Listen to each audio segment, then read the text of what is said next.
All right, welcome back, YouTube. So we're up here on the bench. We've got our parts laid out. So these are all our old parts. This is the old cylinder. Try to see if I can pick it up on camera.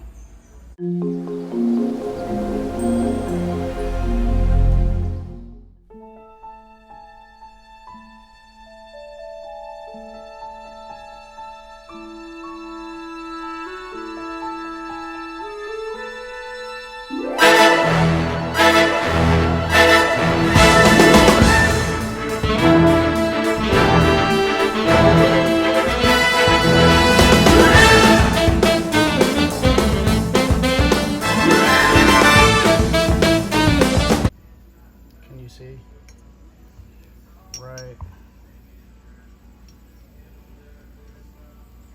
right there, it's scratched up really bad, definitely deeper than a fingernail. And there's another spot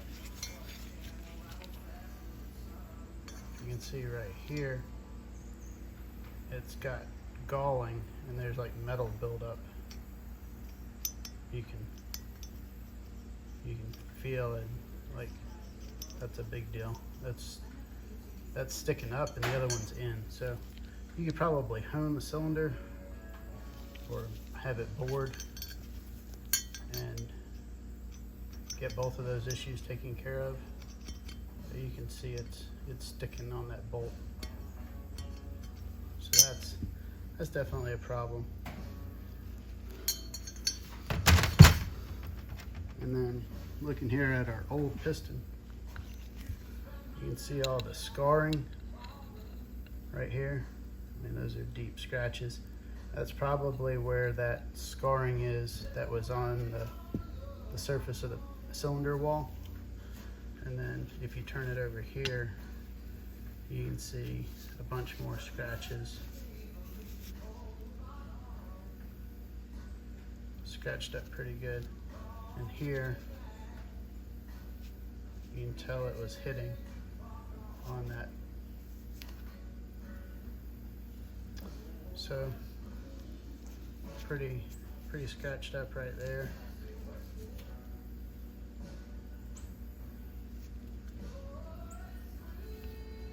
So piston's no good. The cylinder could be repaired. This is the wrist pin. This is the wrist pin. The kit that we can't have comes with a new wrist pin. There's nothing wrong with this one, so I'll probably reuse this one. What our kit does not come with is a needle bearing. Excuse me. I did not show this on camera, but this sits like that. And then the piston rod holds it on either side, and then the piston rides in the middle.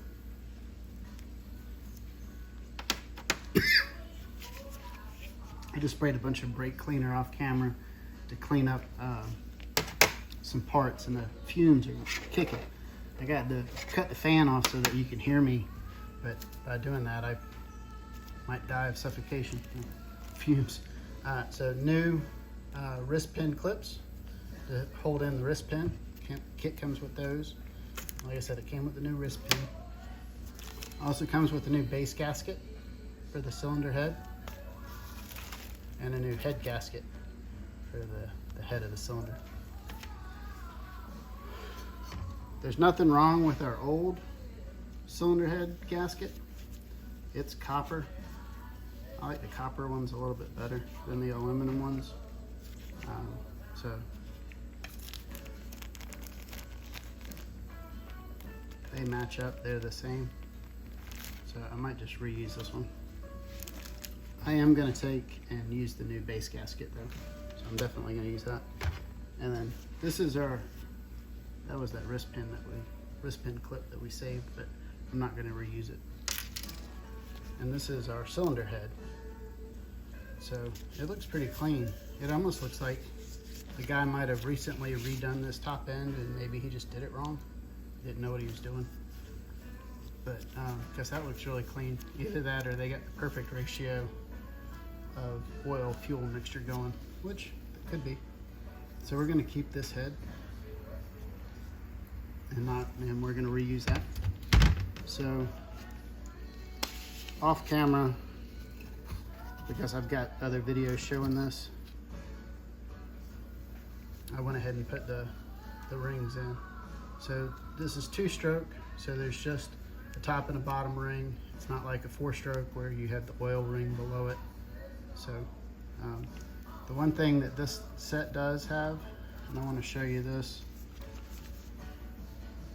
because this one has popped off, but on this with the 2 strokes, see that little pin? It's that's showing you where your spacing needs to go. So when this closes, it'll pinch down on that pin right there,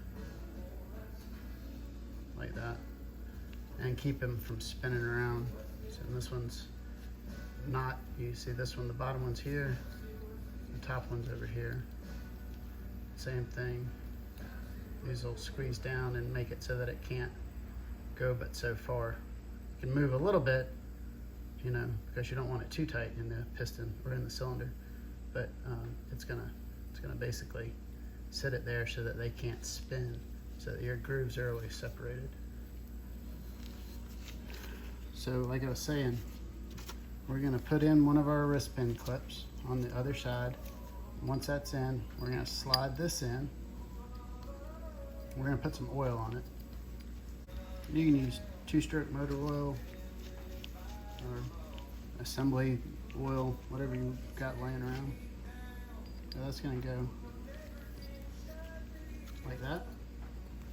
All right, because I'm not gonna be able to show this once it's on the bike, because that would be really good camera work. But all right, so this is gonna be sitting inside your crankshaft.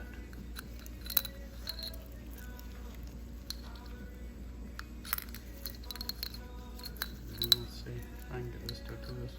All right, so you're gonna pass that wrist pin through there. So now this wrist pin is through that pin bearing, and the pin bearing is held in place by your crankshaft. So that's what makes it allow to, when it goes up and down, it has movement on with that ring or pin bearing right there. So that's what it's going to look like when it's put back together, and then you'll have the other wrist pin clip on the other side that we'll put in. So it'll have a clip, and then you'll slide in your wrist pin, and then put in the other clip, and this will be in the middle. And push it back apart so that we can reassemble it. Okay, so I just pulled out the paper towels that I stuffed in there, but I wanted to show you. So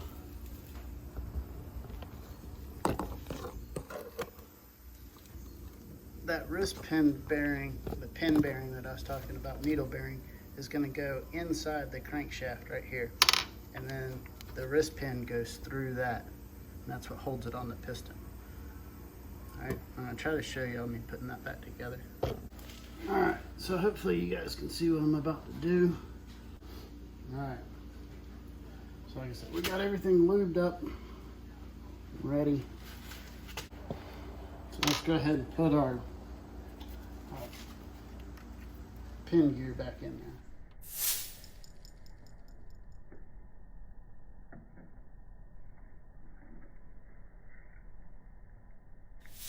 Bring our cylinder around.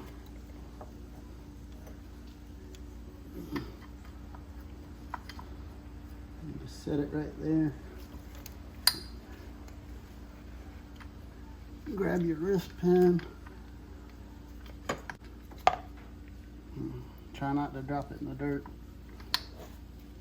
So if you drop it in the dirt, go clean it off real good.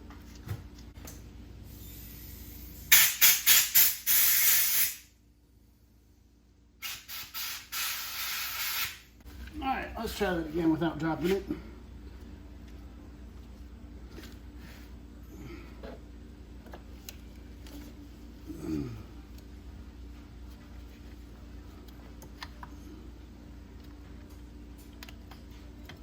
All right. So I didn't drop it that time. Now you got to just line up your crankshaft and push this on through.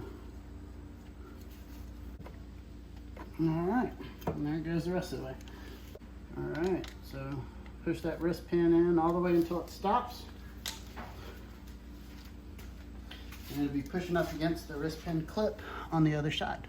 So that is all reassembled. You can see in the center of that the wrist pin pushed up against the wrist pin clip, and that has the needle bearing inside the crankshaft. And then the wrist pin pushes through the other side of the piston, through the needle bearing inside the crankshaft, into the other side of the piston until it pushes up against that wrist pin clip. And we have our cylinder head orientated correctly with the arrow pointing down and towards the exhaust. So now we're going to go grab the wrist pin clip for this side and a pair of needle nose pliers. So you've got your wrist pin clip right there, and you've got it by the little piece just like you did the other one.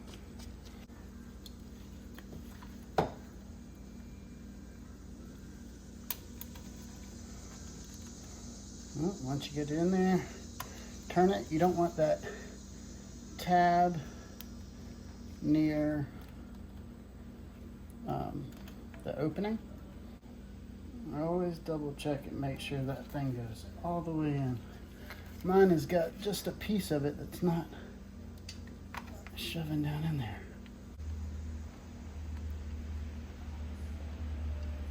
There it goes.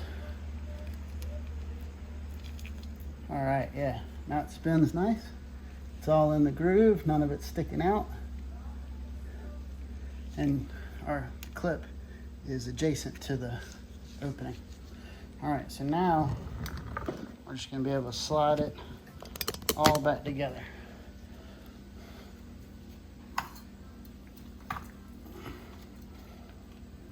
Just make sure our gasket's on there right. And then slide your piston on in there. And right up against the head like that. And you can see arrows pointing down towards the exhaust. And that oil is the oil I lubed the cylinder with and the rings with when I pushed it in. All right, now I'm going to reassemble the top just like how you saw me take it apart. So I'm going to go turn on the fan and put you in time lapse.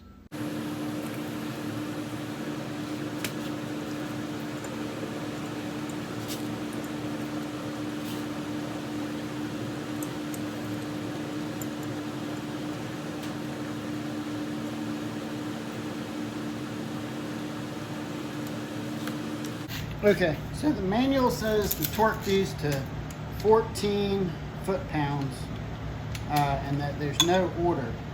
So I'm going to set my torque wrench to 14. So the easiest way I know to do it is to come through the front.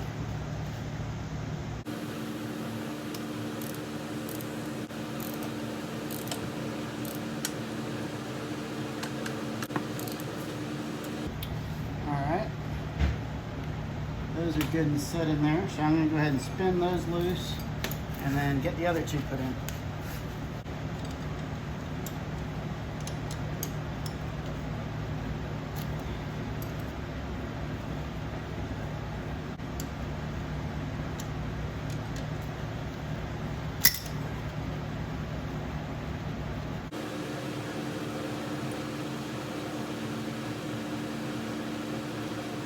Head bolts are the same length on either end. The threading is the same, so it should not matter which end goes in.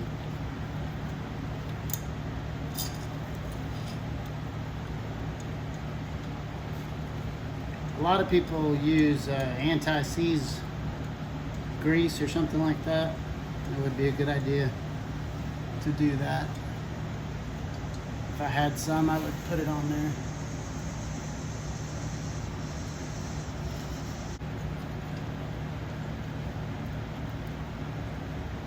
just getting them finger tight. All right, so we got those in.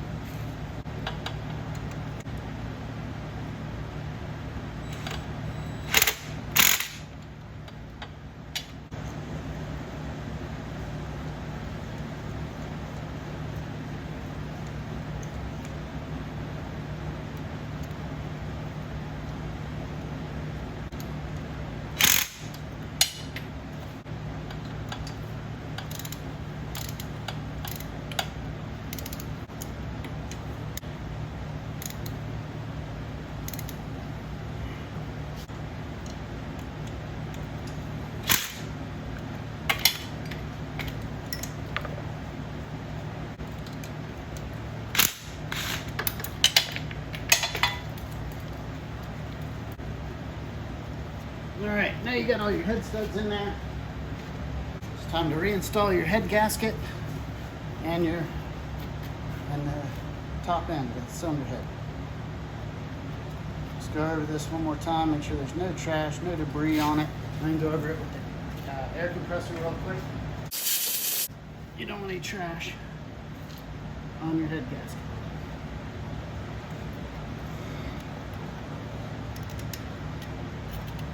Slide your head gasket on there.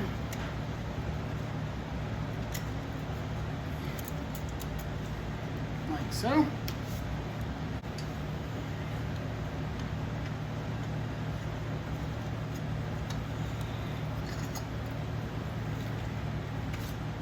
There you go. Slide on your cylinder head. And your head bolts. Head nuts. I guess the bolts are already in there. Just don't cross thread them. Take your time. Get them on there right. Do it once. Just using my fingers.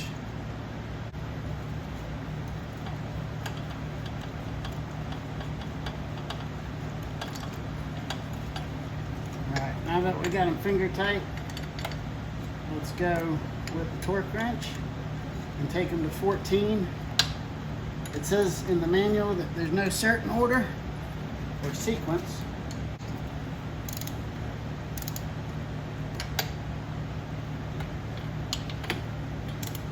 I'm going to take them all till they're snug and then come back and torque them.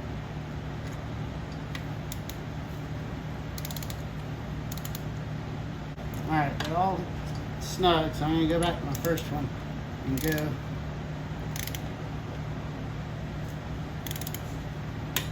Alright, that's 14. Go down here.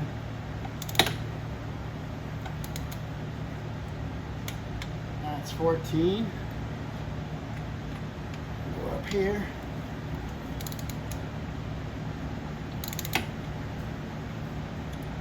That's 14.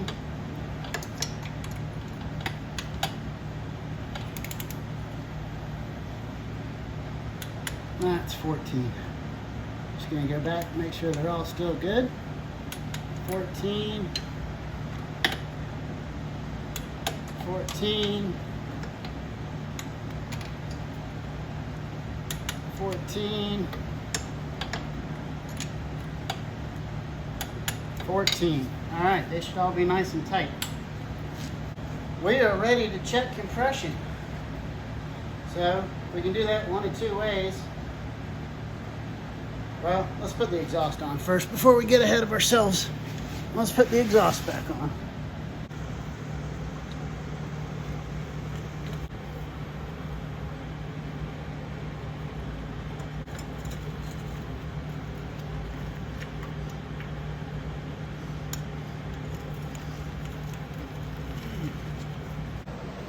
Alright, so we just used the boost box to run the compression tester, and we hit 130, 140. We can try it again.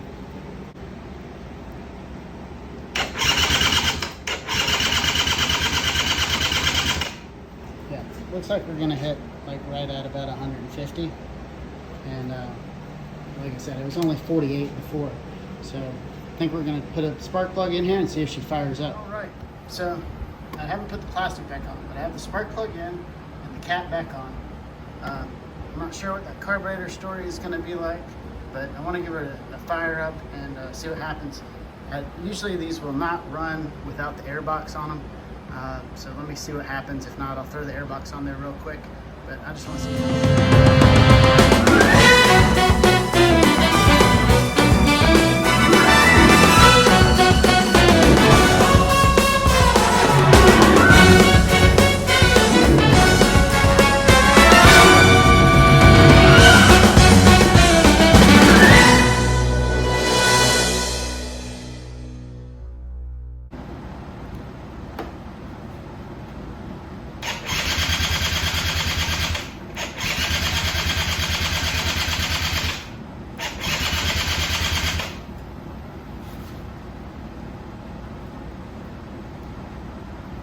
Try to choke it and see if that does anything for it.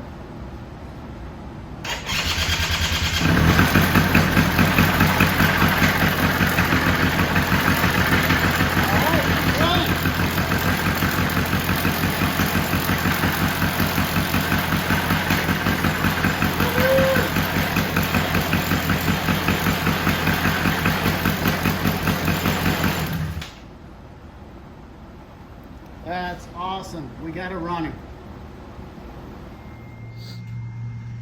All right, so we just today, not a couple hours ago, finished the top end rebuild on this, and a guy had asked me when I got it done if I would just hit him up, let him know, and I hit him up and I was just like, hey man, I'm wrapping it up. I'm got it running and everything looks good, and I'm gonna have it, you know, thrown back together. And he's like, awesome. He's like, I'm on the way. And I was like, what? And he's like, yeah, I'll be there in 2 hours. So guy is driving 2 hours right now. He'll be here in about 2 minutes, I think. But he is on the way to pick this up. So I drove it around the house like for about 10 or 15 minutes. I did 2 heat cycles on it.